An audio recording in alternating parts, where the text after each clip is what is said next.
Hvert 7. barn i verden er børnearbejder. I den vestlige optik er det uetisk at bruge børnearbejde, men det er et forholdsvis nyt synspunkt, da børnearbejde har været anvendt i Vesten såvel som hele verden indtil slutningen af det 19. århundrede. Efter vi er stoppet med at anvende børnearbejde herhjemme, er normen blevet at udtrykke harme over resten af verdens anvendelse af børn på arbejdspladser. Men når vi som forbrugere køber tøj, er vi dog stadig oftest med til at støtte børnearbejde rundt omkring i verden. Er vi så ikke lige så skyldige som virksomhederne, som hyrer børn til fremstilling af tekstiler? Vi vil med en filosofisk indgangsvinkel forsøge at placere ansvaret. Ud fra et etisk standpunkt er det meget problematisk at forsvare børnearbejde, som det foregår i den tredje verden i dag. For eksempel vil man ifølge det kategoriske imperativ, formuleret af Immanuel Kant, være nødt til at vurdere, om det kan gøres til en almengyldig lov, at alle børn skal arbejde og ikke gå i skole uanset alder. Dette vil være meget uhensigtsmæssigt for menneskeheden som helhed.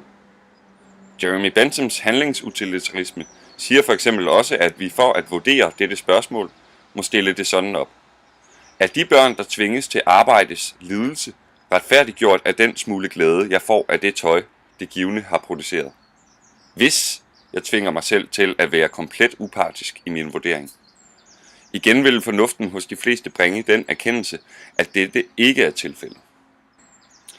Ifølge den liberalistiske filosofi, formuleret af John Locke, er alle mennesker lige meget værd, uanset race, alder og rang. Og alle har ejendomsret over deres krop og arbejdskraft.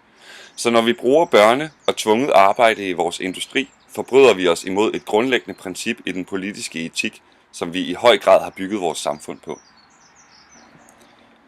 Kan vi så konkludere, at vi som forbrugere er onde? Vores ligegyldighed over for disse uheldige skæbner må kategoriseres som dum ondskab. Og ved bare at føje markedskræfterne blindt, umyndiggør vi os selv som tænkende, moralsk ansvarlige væsener, med en pligt til at søge sand erkendelse og en moralsk oplysning. Virksomhedernes afvigelse fra helt grundlæggende etiske erkendelser må også defineres som instrumentel ondskab, da denne ondskab bruges som et redskab til at rage mere rigdom til sig på andres bekostning.